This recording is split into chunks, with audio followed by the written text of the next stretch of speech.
18 that the minutes of the council meeting held July 4th be adopted. I need a mover and a seconder. Moved by Councillor Beale, seconded by Councillor Powell. Are there any errors or omissions? All those in favor? Opposed? Thank you. That is also carried. Now for tonight's agenda, I need a recommendation that the July 16, 2018 council meeting agenda be approved. Do I have a mover and a seconder? Moved by Councillor Oates, seconded by Councillor Burden. Are there any errors or omissions? All those in favor? Opposed? Thank you. That is carried. We're going to move to new business, and I'm going to go around the table. I'll go last. Start off with Councillor Burden. Any new business? Thank you. I have a couple of items, Your Worship. First of all, I had the opportunity to tour the Parksville Curling Club this morning at the invitation of our Olympic curler, Ms. Chance. They're doing a lot of work down there. There's an amazing volunteer crew. They're doing a combination of repair work and also upgrading their lighting, water quality, and making sure the place is shipshape for the coming season. The focus of the work is to ensure that they can extend the life of the building. So they're looking at some operating cost savings, and it's their intent to put those operating savings into their already significant building fund so that they can be prepared for major repairs going forward. So, and in addition, they're looking at some other revenue sources to increase the usefulness of their building and further build the contingency. So, a very impressive tour of the curling rink. The next, I guess I have a question of staff first. We discussed, a couple of meetings ago, we discussed art in public places, and I was under the impression that a motion had been passed to strike a committee, but I think I'm wrong. And so if that's the case, I'd like to propose a motion to strike a committee complete with terms of reference to establish some policy and guidelines for art in public places. But I've been told I was wrong. I don't believe there's any discussion needed, Your Worship. Just clarification, we did not already pass a similar motion, so there has been no motion to establish a committee? Your Worship, the last time that this was discussed, it was discussed, but no motion was forthcoming. So, Any further discussion or comments? Seeing none, I'm going to call the vote. All those in favor? Opposed? Thank you. That is unanimous. Anything else, Councillor Burden? Councillor Salter. Thank you, Mr. Mayor. I don't have anything that I can recall. I do have one question, though, through you to the staff. Are we going to be getting our mics fixed anytime soon? And if so, do we know when? Thank you, Mr. Mayor. Through you to Councillor Salter. We do have a $20,000 budget item this year, and our IT department is working as we speak on a report that should be coming back to Council in August, outlining what we are proposing to do for the audio. We've had a special AV person, I'm not sure the technical term, come in and look at what we can do immediately to replace the microphones. And then that report will also identify some additional options for the 2019 and perhaps even beyond for some of the other aspects, such as the projector, the streaming service, and the cameras that video. At the moment, they just video from a distance, but we're talking with them about being able to see the screen so presentations can be seen, and then options about seeing councillors a little bit more clearly when they're speaking also. So that staff are working on it. It's just a matter of when they can get it before council. Follow-up. Why am I surprised you have a follow-up? Thank you, Mr. Mayor. I always have a follow-up. And so thank you for that. But my question is really more, these weren't always broken. Like, this just happened at our last meeting. And so I'm just wondering, are these repairable while we're waiting for the whatever it is that's coming in? Mr. Mayor, through you to Councillor Salter, what happened at the last meeting was that someone had hit the priority, so it muted all of the other microphones. So it was actually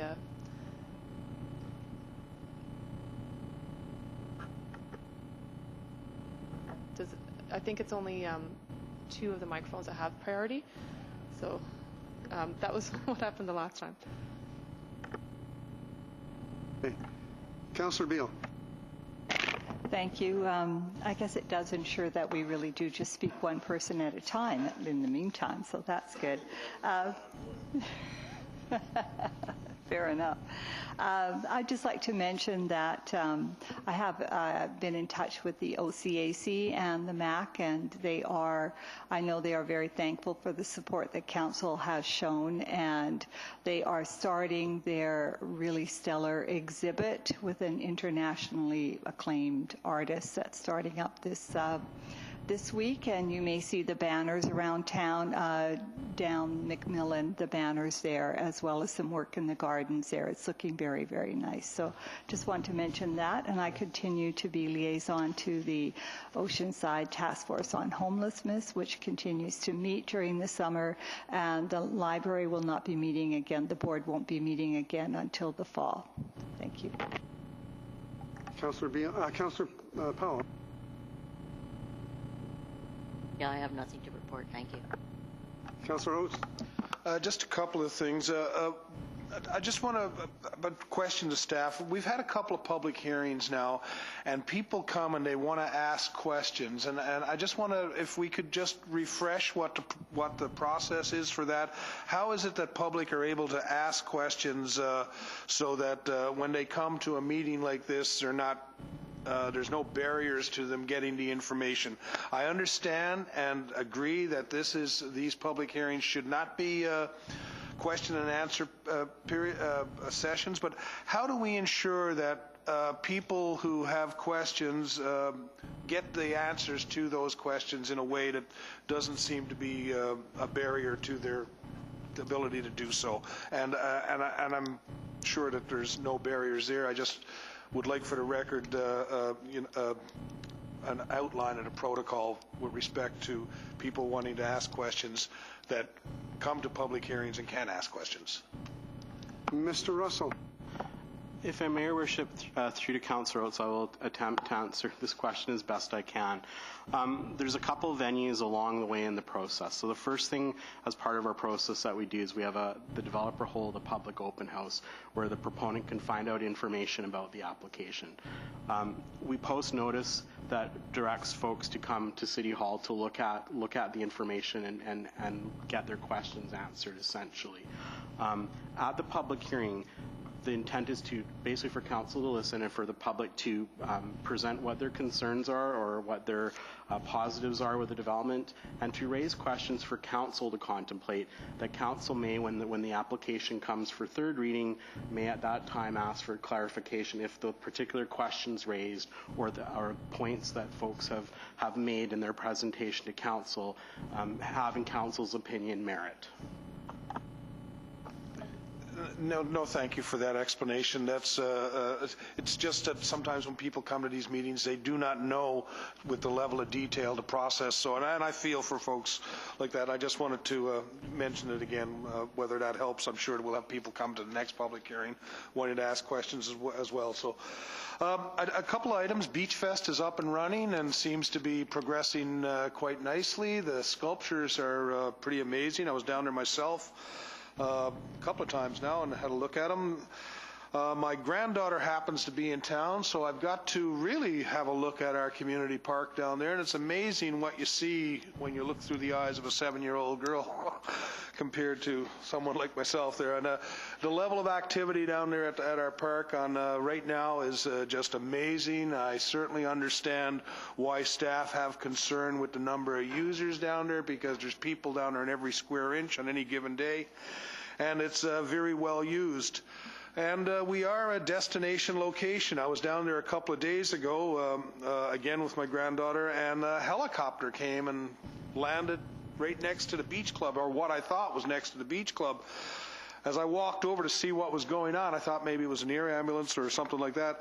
The ambulance took off again, and I heard people on the boardwalk, well, that's so cool, that's so cool. So I asked a question, what was so cool? Well, apparently they had just dropped off a bride and groom there, and so we truly are a destination community, and that was good to see. They came in an actual helicopter. No, I won't go there. And I have one other item, Your Worship, on a more serious note. I'd like to make a motion. I'd like to move that the City of Parksville make a donation in the amount of $1,000 to the BC Society for the Prevention of Cruelty to Animals in memory of the worker who was tragically killed on the job at the City of Parksville Operations Yard on Monday, June 4th, 2018, and that the funding for this donation be taken from council contingency. I have a seconder for that. Councillor Patterson is a second. Any discussion on the motion you want to? I just want to say that, on Monday, June 4th, 2018, a subcontracted truck driver died while delivering a shipment of steel beams as part of the new water treatment construction project. In an obituary that was published in local media, the family of the worker noted that flowers were gratefully declined. However, donations could be made to the SPCA in his memory. I believe that this would be a much appreciated gesture on the part of our staff and council as well to recognize that this had an impact on our city, and that if we in some small way could add some comfort to the family, there's nothing we can do in a major way, but if in a small way we could make this contribution towards a charity that this gentleman supported, I believe that that's something that we should be doing. Okay, I have a mover and a seconder. Any further comments? Seeing no comments, all those in favor? Thank you. That's unanimous. Thank you very much, Councillor Rose. Anything else? Thank you, Worship. That's it. Councillor Salter. Councillor Patterson.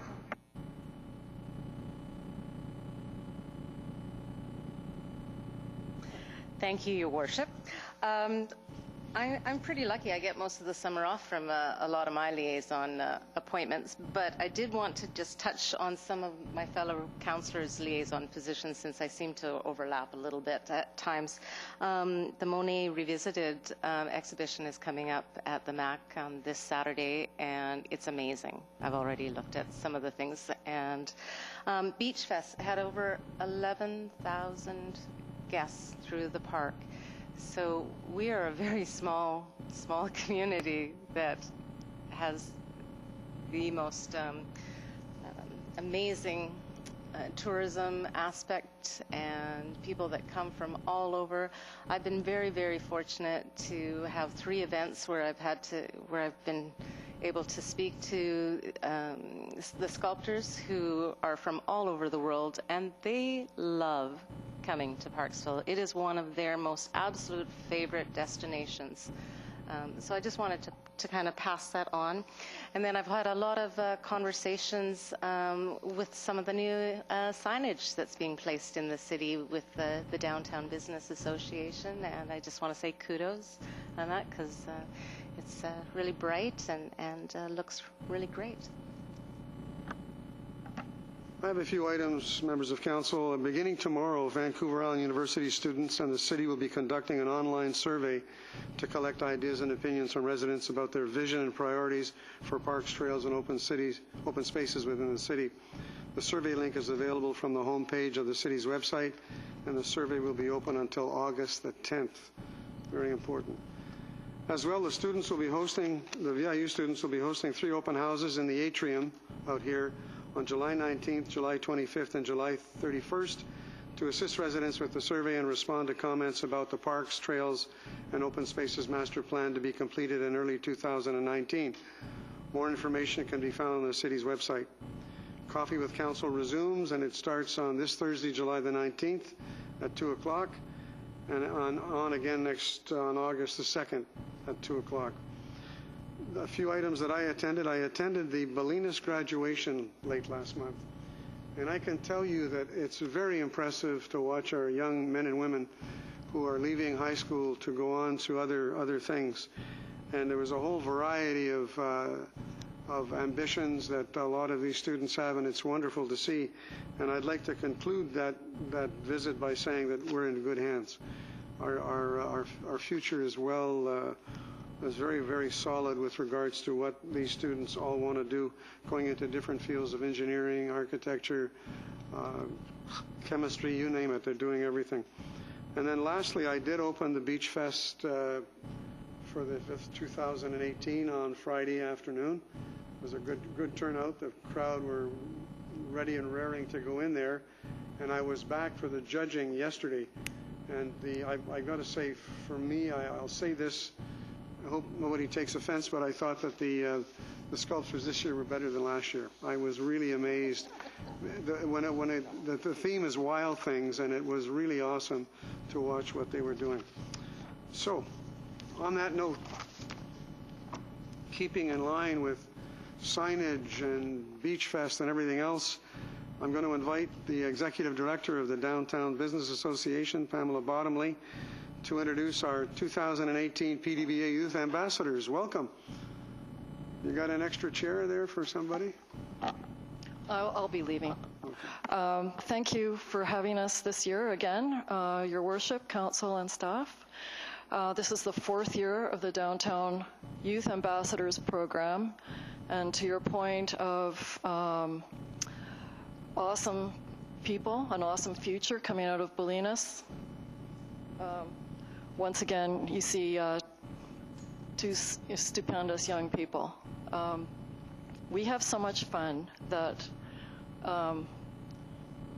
it gets distracting, actually.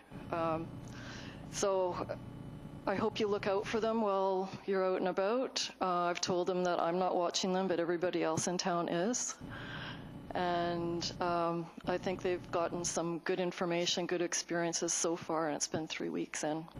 So I will hand the mic over to Jared and Jose, and they will tell you a little bit about what they're doing and about who they are and what their future looks like. Thank you.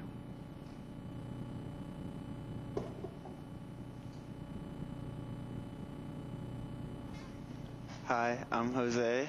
I just graduated this year, actually.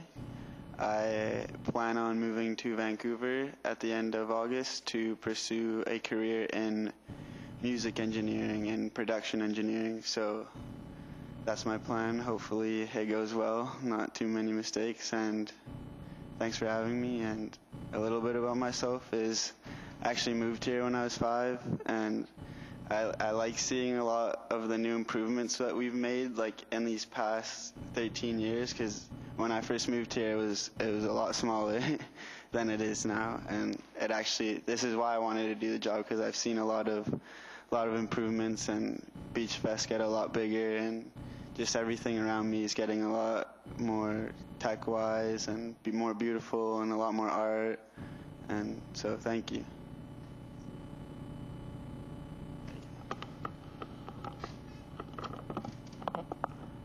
Hi, I'm Jared. I'm 17. I'm going into grade 12 next school year.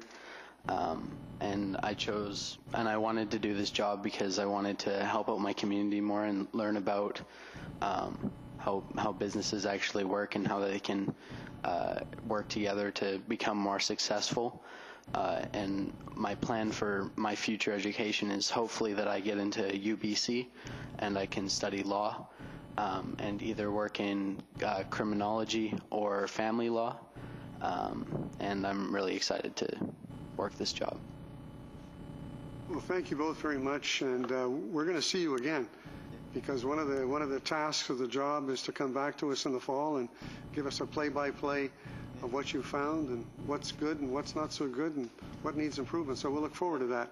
Have a good, safe summer, and we'll see you from time to time in the park. Thank you. Thank you.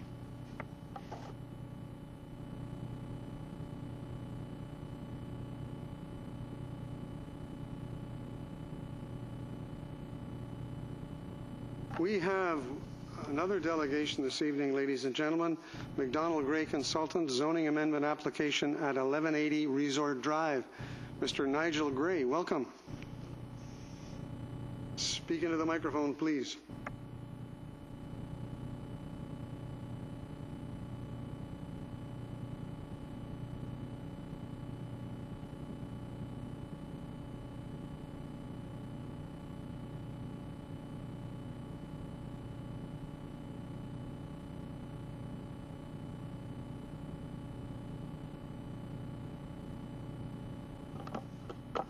Thank you, Your Worship and Council. With me tonight I have Ken Lee, who is the owner of the property that we are going to discuss today. Ken? Good evening and welcome, Mr. Lee. Thank you. So I will try to keep this brief. If I do run on, feel free to stop me. You know how I like to drone on. Seems like we're seeing a lot of each other these days. So the property in question is 1180 Resort Drive.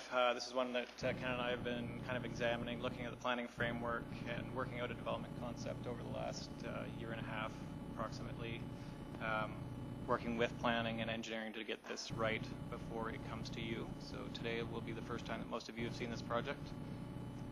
I'll try to give you a quick overview. In terms of context, you can see here this is Resort Way and Resort Drive and the Island Highway. This is the Arbutus Motel here, Arbutus Road. So it's essentially where the repo depot is here, and that entire field of what used to be gorse that's now been removed and stacked on the property. Current zoning is a split between A1 and I1 industrial. These are remnant zones from a time before that are no longer relevant to the property. It really, I mean, obviously it's not truly viable as an agricultural property. It is not within the ALR, so don't let there be no confusion there. And you can just see the split here. So it is a single property with industrial and agricultural zoning. Go any further. Which is an odd adjacency in any jurisdiction. So the first thing we do is we look at the OCP as usual.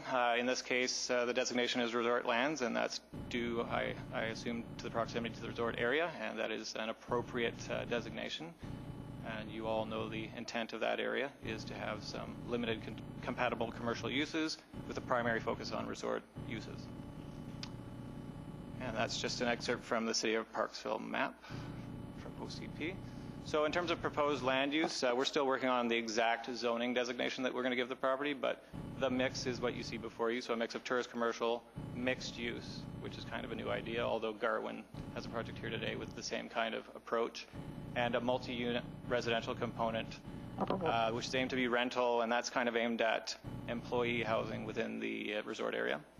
That is not something that's envisioned in the current OCP, but we thought that was a good notion to bring to the table.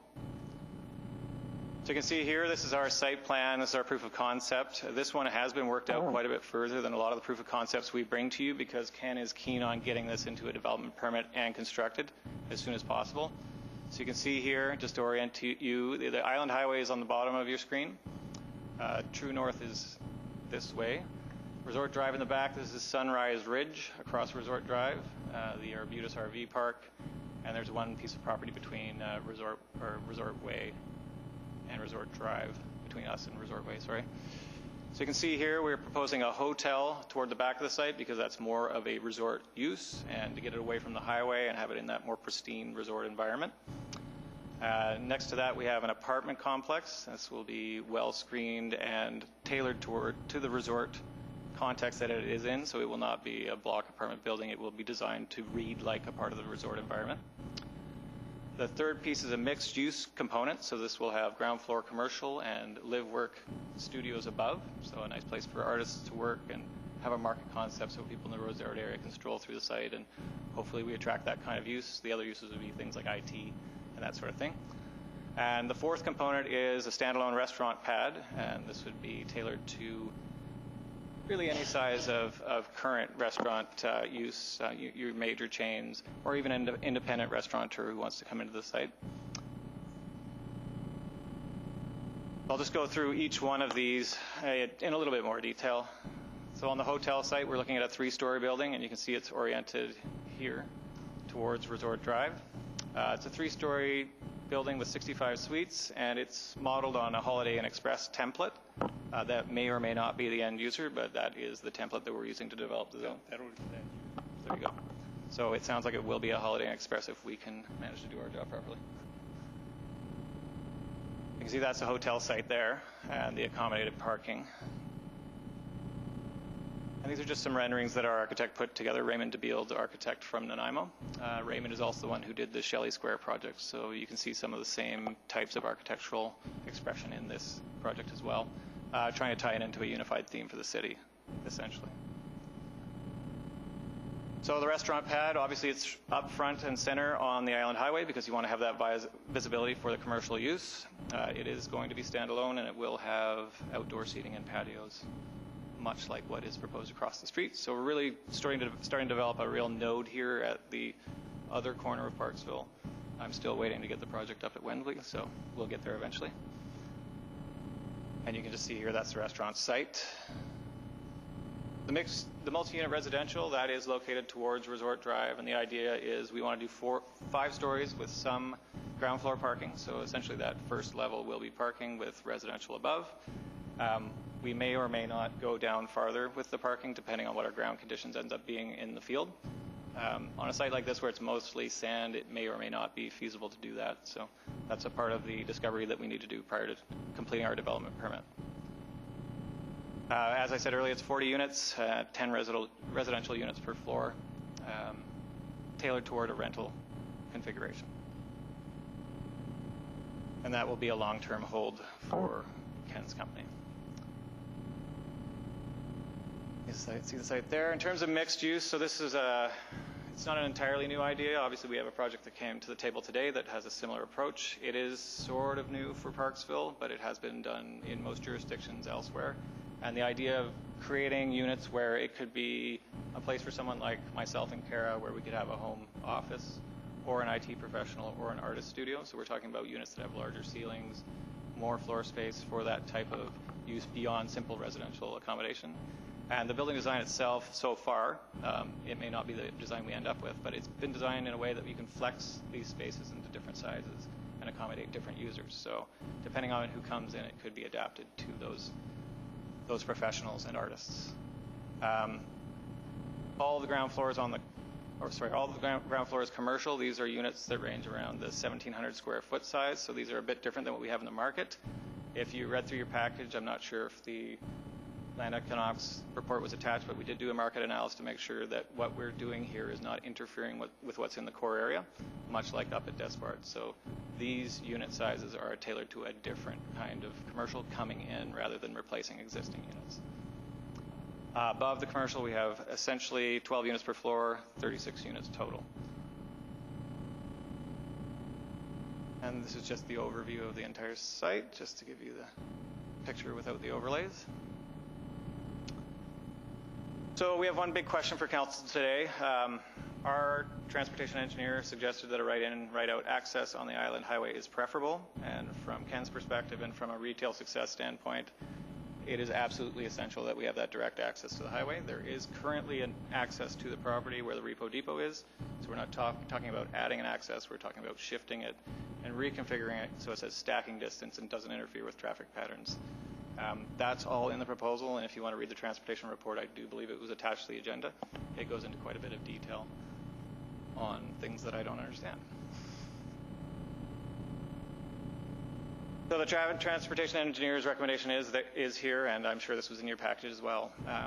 The idea of having to go around Resort Way and come around the back of the site to enter to the commercial is kind of dumb, just from a planning perspective. And I understand the previous idea about tuning down the highway, but at this point the highway is just an urban collector, so it's not really a highway. It's a highway in name only right now. So it's time to kind of detune that back to an urban city standard. Like I said, this is the stuff I don't understand, but you can see it's all been well thought out by our engineering team. This is actually the civil engineering applying the recommendations of the transportation engineer to the site. So you can see if you pulled off right, there would be lots of room to stack cars without them interfering with through lane traffic. In terms of community benefit, obviously the mix of housing types is a big one for Parksville. The idea of having rental housing is huge, especially for me. I think we need to have quite a bit more of that. I know we have a lot on the books. The reason that's not landing right away is because everybody is really busy right now and it's hard to get the consultants online to get the projects done. These are not the only projects. There's probably 30 projects like this happening in our area, so please be patient. They are coming. The city's engineering department has requested the relocation of a Fortis gas main. I'm just going to back up so you know where this is. Right now, when Humphrey Road was closed, the gas main and I believe a water main were left in place. That should have been moved over to the new right-of-way, which is on the edge of the site, which is absolutely the rational place for those things to land. We have not costed we haven't costed what it's going to mean to move those to that area. It does make sense. It is the rational thing to do, but we need to be comfortable with the costs those are going to accrue to the project before we commit to doing that right away. So that will come back to you, and there will be a decision at that point. Other items, the typical fire department contribution is absolutely appropriate. We're adding more high-density buildings that are stacked and in a configuration that the fire department will need to retrain and get more equipment to have and handle the volume of. So we feel that that's appropriate as usual. I always say this, and I know I'm repeating myself, but we don't presuppose your intent in terms of amenities. We just want to talk about them today. We'll have our public information meeting. We'll talk to the public about what they expect in terms of amenities, and then we will come back and have that discussion again. So what are we asking you for tonight? This is just the introductory meeting, but the first thing we want is a nod from you saying, you know what, you guys have got it right. This is a land use that we envision at the gateway to town, at that location. We'd like direction to proceed to first bylaw reading, but more importantly, we need specific support from council for the right-in, right-out access on the highway. Otherwise, the commercial doesn't work. So these are the key points that we're looking for from you today. And unless you have any questions, thank you. Thanks very much. Members of council, questions for the delegation. Councillor Salter.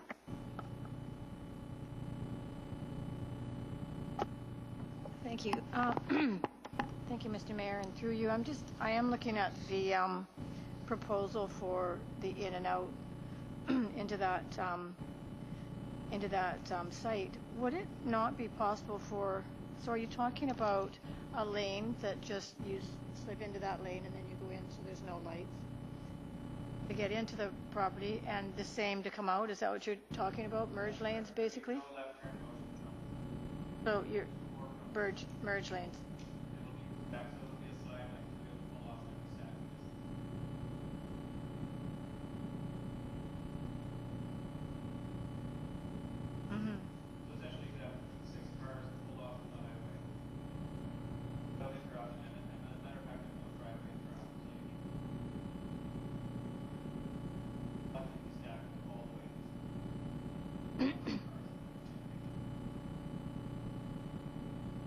Well, so exactly how many, what would the population in that subdivision be? You're looking at 36, what you said, 36? 36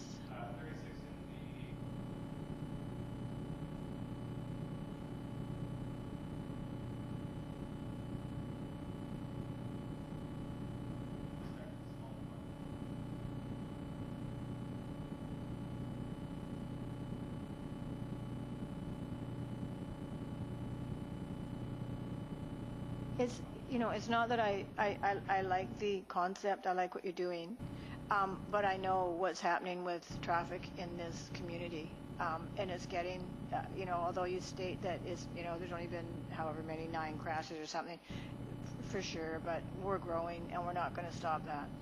And so when I think about how the configuration goes, that's where the slipping in off the highway is, into that merge lane and then, or that lane to go into the subdivision makes sense. It's the coming out one that I'm a little bit concerned about because it comes back out and then onto the highway again. And I just don't know, is there any way you could get onto, for folks to come out, could they come out to the light? Is there any possibility of getting to the light from in there? You know where the light is, right on? Not even close to it? Yeah.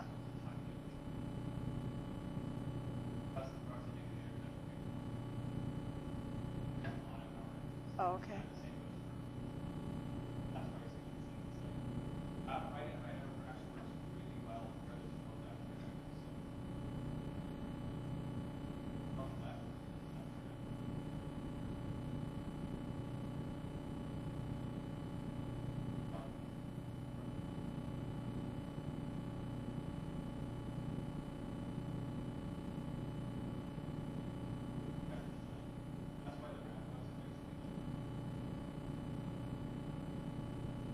Yeah, roundabout. I like roundabouts, actually. I think they're really good traffic calmers.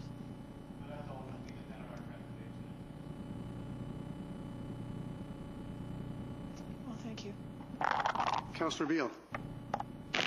Thank you, and thank you for the presentation. It is the first time I'm seeing, what the layout would look like and so on.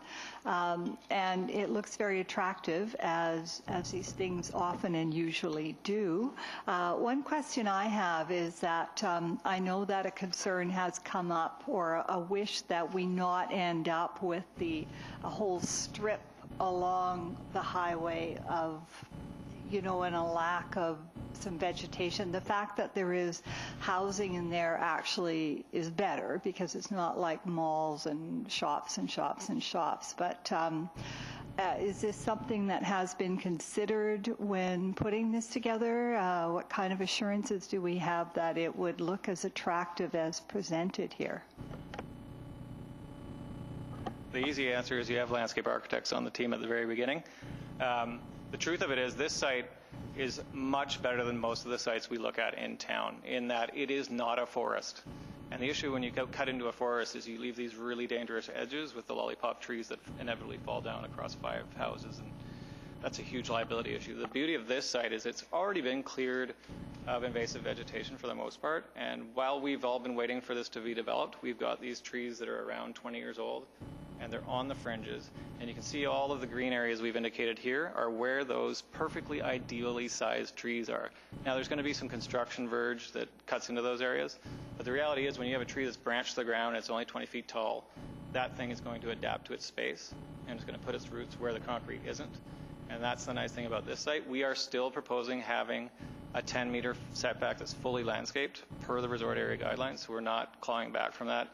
I know that some of the projects across the street, they're doing something different, but we are proposing, because we're so close to the resorts and so tied in, that we're going to have those setbacks maintained, and it will be a fully landscaped strip, including some pathways coming through. So this is a bit different than highway commercial in that our buildings aren't right up against the highway. They are set back enough so it's still blending into the resort. And we have designed this plan very carefully to retain those little trees that are going to fit this site perfectly in the future.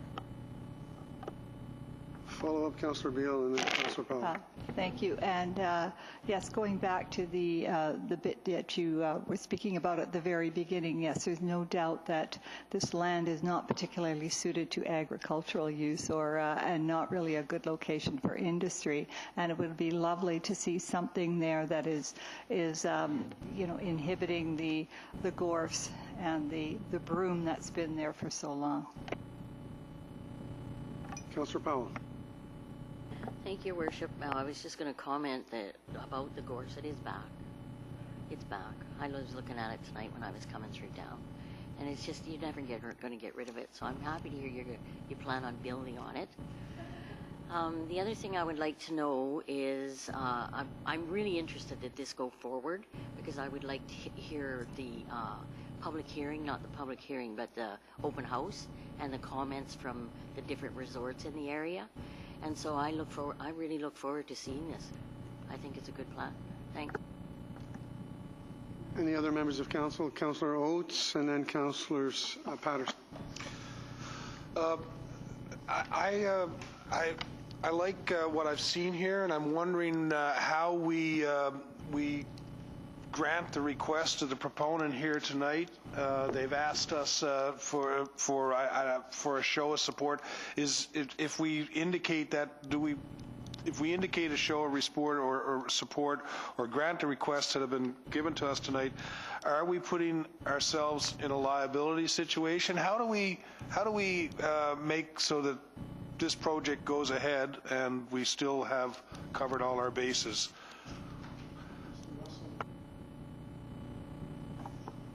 If I may, Worship, through to Councillor Oates, when we get to the staff section of this agenda, I think you'll find the recommendation is what's sufficient to move this forward. That was where I was going to go to next. In the report doesn't seem to show any indication of concern with respect to what's being proposed here, and it does give us a path to getting to where the proponent wants to get to, and so I guess I'm happy with that, and I'd be more than happy to make the 5 recommendations and support them when the time comes. Thank you. Councillor Patterson. Thank you, Your Worship. Councillor Oates pretty much started off my conversation. Just a quick question to Nigel. You and Mr. Lee said that you'd like to start work preferably sooner rather than later. So I just have a couple little transportation type questions. So there's also still the exit onto Resort Drive, so you can still go out and then up to the light and then move to the left. That's correct? And that's...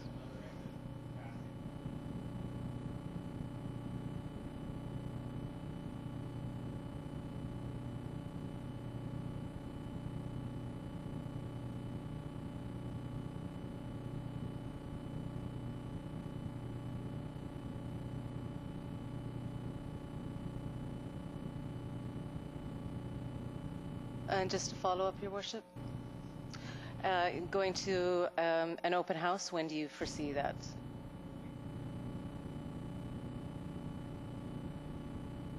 Thank you. Okay, I have, thank you very much. If there's no further questions, we're going to move on with the agenda. Thank you very much, Mr. Lee. Thank you for coming.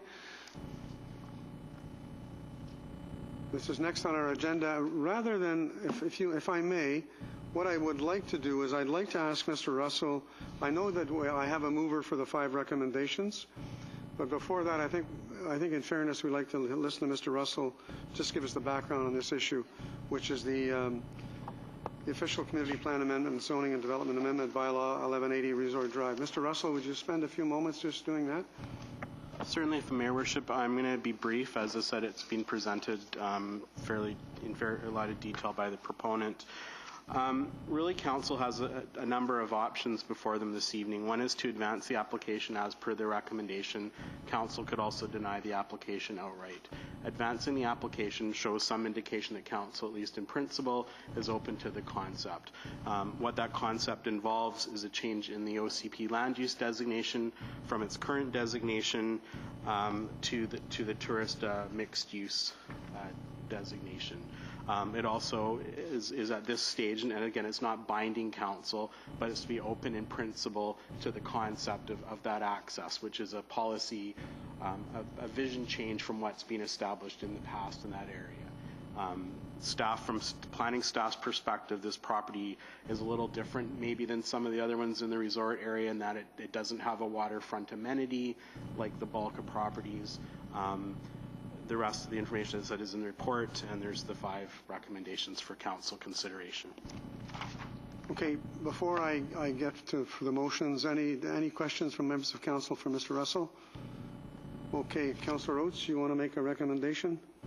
Thank you, Your Worship. If it's appropriate that all 5 recommendations be made at once, I would make those 5 recommendations. I move that. Seconded by Councillor Burden. Any further discussion? Pretty self-explanatory. Councillor Burden. I stayed away from discussion when the proponent was there, but I am very excited about the concept of having a rental accommodation in the resort area.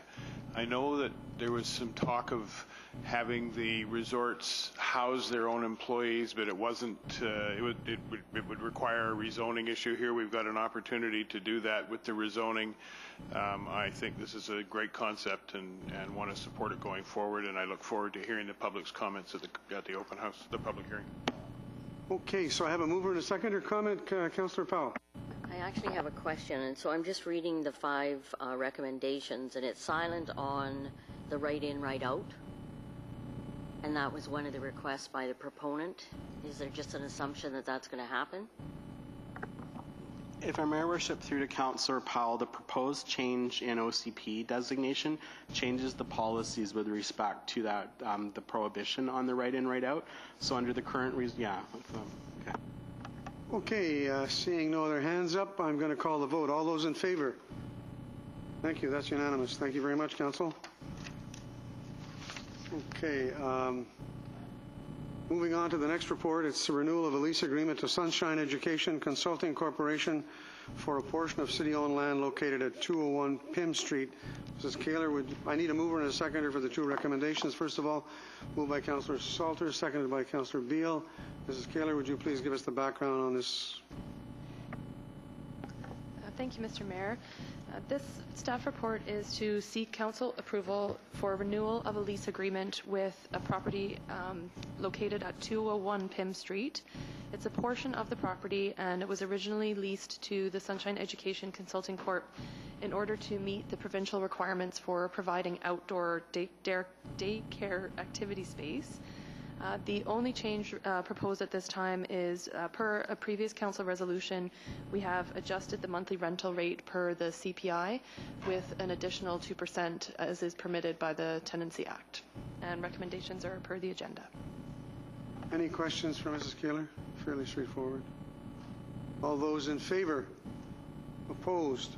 Thank you. That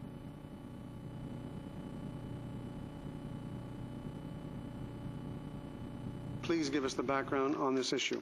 I need a mover and a seconder for the two recommendations. Moved by Councillor Salter, seconded by Councillor Beale. Thank you, Mr. Mayor.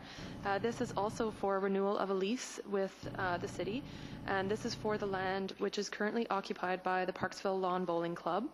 As noted in the report, the previous agreement of council 5 years ago included a renewal term for an additional 5 years at the same terms and conditions. What staff is proposing at this point, we have removed renewal so that at the following 5 years after this one, we would be in a position to renegotiate a lease agreement, and that would open up the opportunity for council to discuss and consider whether it wishes to continue on with remaining silent on the property tax issue. At this point, because the previous decision was to include the renewal clause with no change, staff is proposing to honor that requirement, or I guess not requirement, but honor that concept at this point. Thank you. Any questions by members of council for Mrs. Kaler? Seeing none, I'm going to call the vote. All those in favor? Opposed? Thank you. That is carried. Once again, the consideration of a registration of an easement and covenant at 139 Corfield Street. This is just being received? Is that pretty much the recommendation? Yeah, thank you, Mr. Mayor.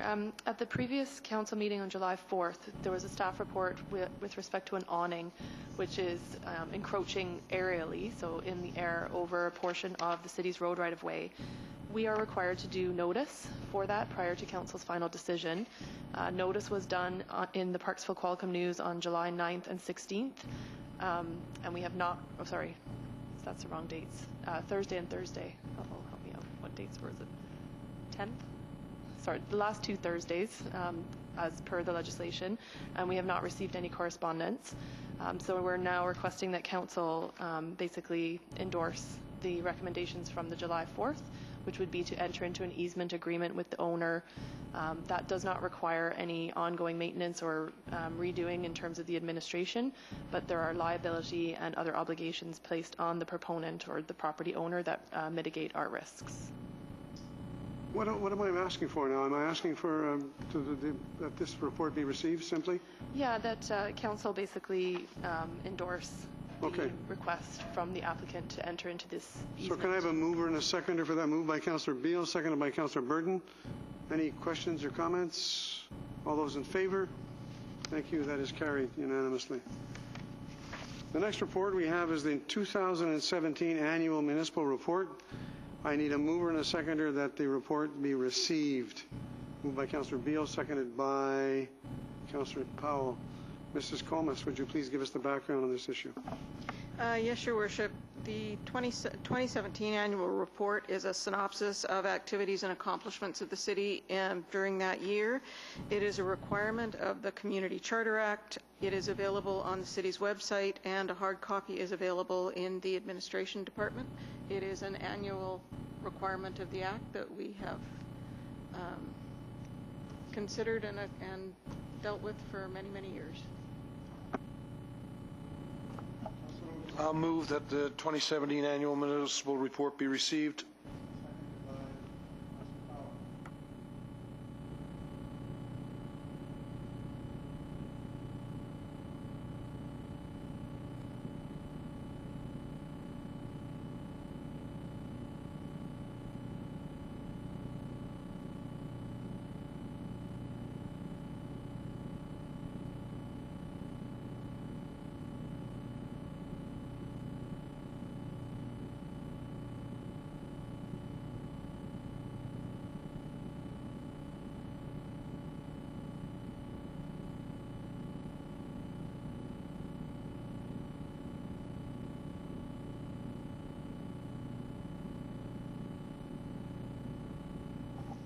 So I recall at our last meeting that actually I had made a motion regarding a traffic light because of that whole area up there.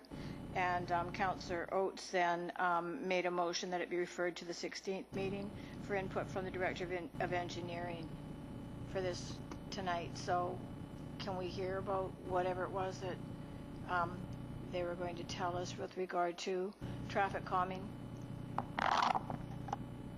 Unfortunately, Your Worship, we are without a Director of Engineering right now due to illness. Hopefully he will be back for the next council meeting. We'll put it forward on the agenda at that point in time.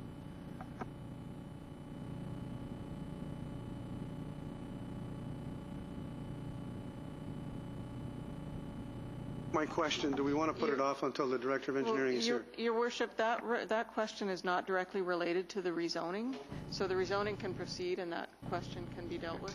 Okay. Okay, I'm going to call the vote. All those in favor? Opposed? Thank you, that is carried. Well, we've reached adjournment. Yes, Councillor Owen. I move that council proceed to a closed meeting of council to discuss a matter regarding labor relations.